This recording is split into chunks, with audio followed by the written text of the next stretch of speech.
Mettre le pays à l'arrêt, c'est prendre le risque d'une catastrophe écologique, agricole, sanitaire, voire humaine, dans quelques mois. Alors Jean-Pierre Mercier, vous n'avez pas honte? Moi, quand j'ai entendu ça pour la première fois, j'ai éclaté de rire. Franchement, j'ai éclaté de rire. Moi, j'ai vraiment découvert Olivier Véran sous le Covid. Il n'a pas perdu la main. Je veux dire, dans les expressions et les délires, c'est voilà.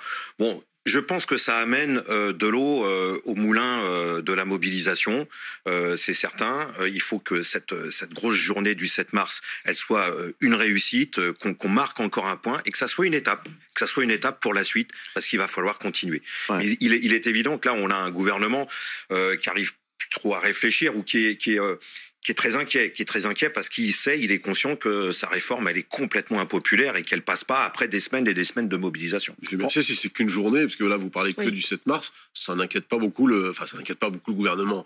En gros, c'est une mauvaise journée, c'est un mauvais moment à passer pour le gouvernement, et puis si ça tient que le 7 mars, ça ira. C'est pour ça que je dis que c'est une étape et qu'il va falloir continuer. Mais vous le dites plus apparemment. Ah bah je viens juste de le dire. Ouais, je trouvais un peu en dedans par rapport à d'habitude. Il faut faire le 7 mars et après continuer, bien sûr. On entend que les syndicats des transports, on pense à la SNCF notamment, voilà, ne veulent pas être les lièvres en quelque sorte de ce conflit social. Courir devant tout seul, quoi. Moi, là où je suis convaincu, c'est qu'il ne faut pas qu'il soit tout seul à faire grève. C'est une évidence. Tout comme la réforme des retraites, cette mobilisation dépasse largement le problème des retraites. C'est aussi le problème des salaires, de l'augmentation des prix. Là, ça discute tous les jours dans les ateliers, l'augmentation des prix, parce qu'on a nos salaires qui n'augmentent pas et du coup, on se restreint au niveau des achats et ça crée des problèmes économiques chez les petits commerçants, c'est une évidence. Autant il faut que la grève, la vraie grève, et je parle pas de blocage, moi je parle de grève, d'entrée en grève, dépasse largement les transports, l'énergie, etc. Il faut que ça touche. C'est quoi la vraie grève, monsieur Mercier? La vraie grève, c'est de se mettre réellement en grève et que par notre grève, par notre action de grève, on bloque la pompe à profit. C'est-à-dire, vous savez là, vous avez eu la publication des résultats financiers de ces grandes entreprises industrielles du CAC 40, des milliards et des milliards. Ces milliards, ils sont créés par notre travail. Et ce qui mettra la crainte et la peur dans la tête de Macron réellement et qui le fera reculer, c'est si dans le privé, dans ces grands bastions économiques, ces grands bastions industriels du privé, on se met en grève. C'est-à-dire que l'appareil de production ne tourne plus.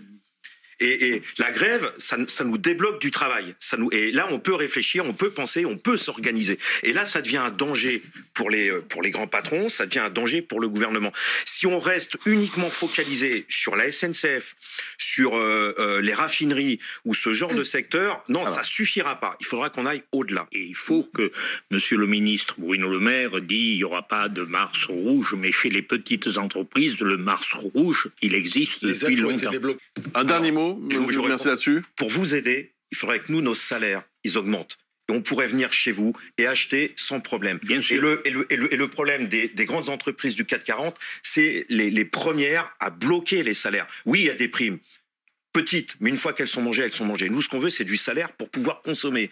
Et dans la mobilisation sur les retraites, vous avez un rôle à jouer. Il faut nous aider, il faut être avec nous, il faut nous soutenir contre le gouvernement pour dire, voilà, maintenant, il y en a marre, arrêtez de faire vos politiques qui sont en train de nous descendre et augmenter les salaires pour que les salariés viennent consommer chez nous. Bien. Et là, il y a quelque chose à faire. Surtout que vous avez un peu raison en disant cela.